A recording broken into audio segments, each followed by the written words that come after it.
Bonjour à tous. Vous avez été nombreux à avoir apprécié la vidéo de géopolitique sur le conflit israélo-palestinien. Et je vous avais promis qu'on en reparlerait, étant donné que depuis la sortie de cette vidéo, il s'est passé pas mal de choses. Alors attendez-vous à avoir un condensé des informations les plus importantes du conflit de ces 5-6 derniers mois. Et sachez que je ne vais pas refaire de recontextualisation du conflit puisqu'elle a déjà été faite dans le premier épisode. Donc n'hésitez pas à la re-regarder si vous avez besoin des notions de base. Sur ce, c'est parti.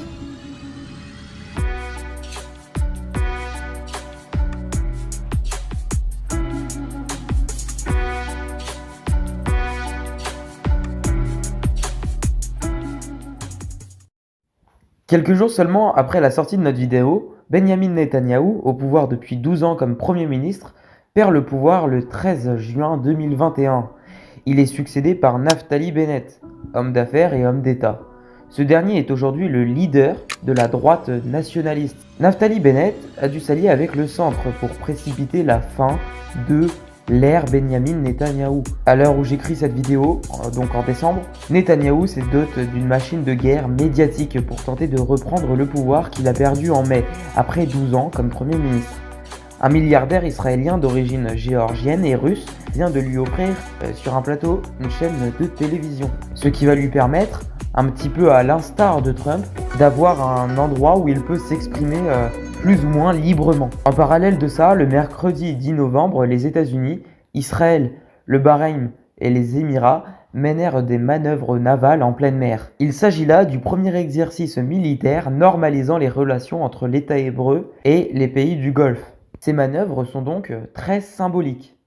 D'ailleurs, la normalisation des relations s'est aussi vue au Maghreb, puisque le Maroc s'était montré prêt à faire un geste en contrepartie d'un soutien américain à la question du Sahara occidental. Petite parenthèse sur le Sahara occidental. Une ancienne colonie espagnole revendiquée à la fois par les Marocains et les indépendantistes du Polisario, soutenue par l'Algérie. En décembre, Washington reconnaît officiellement, et pour la première fois de son histoire, la pleine souveraineté du Maroc sur le territoire disputé du Sahara occidental. Et donc en contrepartie de cela, le Maroc s'engage sur la voie de la normalisation avec Israël.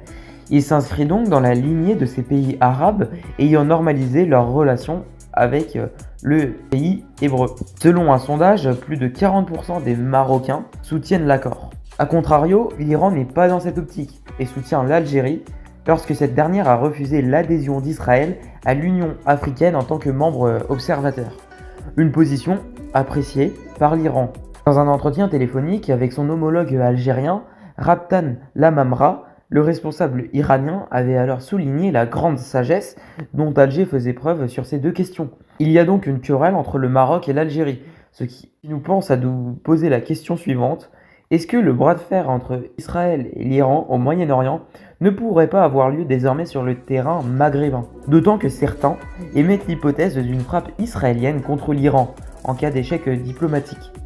Mais pour l'instant, nous n'y sommes pas. Alors, retournons à l'échelle nationale. Lors de l'affrontement entre le Hamas et Israël, qui a duré 11 jours et dont nous avons parlé dans l'épisode 1, des conséquences notables ont pu apparaître. Premièrement, c'est la victoire du Hamas.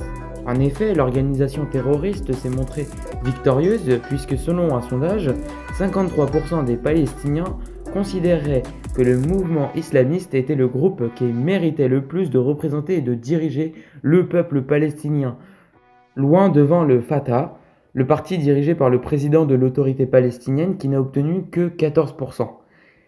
Néanmoins, des sondages plus récents semblent indiquer le contraire. En effet, un sondage PCPSR réalisé en décembre dernier a montré qu'une grande partie de la popularité acquise par le Hamas après le conflit du mois de mai avait baissé de manière significative. Et maintenant, seulement 34% pensent que ce groupe islamiste mérite de diriger les Palestiniens, tandis que 23% penchent pour le Fatah. Donc, statistique à nuancer.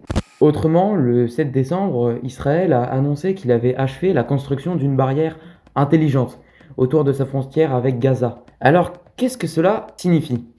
Eh bien, après la guerre de 2014, des miliciens du Hamas ont réussi à surprendre les troupes israéliennes en traversant la frontière par des tunnels souterrains. Pour contrer cela, Israël a achevé la construction d'une barrière de 65 km à la frontière avec Gaza.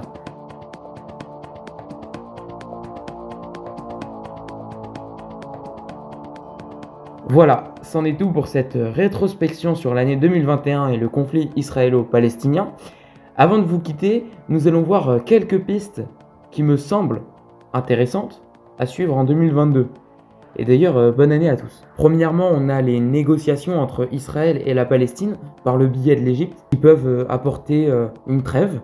Autrement, on peut émettre une hypothétique guerre entre le Maroc et l'Algérie par le biais de l'enjeu du Sahara occidental. Évidemment, ce ne sont là que des hypothèses. Et troisièmement, on a les nouveaux acteurs de la guerre israélo-palestinienne. Par là, j'entends le Maroc, l'Iran, etc. Sur ce, la vidéo est pratiquement finie. N'hésitez pas à l'aimer, à la partager et surtout, le plus important, à vous abonner. Et si elle vous a plu, évidemment. Et sur ce, je vous dis à très bientôt et je vous spoil la prochaine vidéo qui sera sur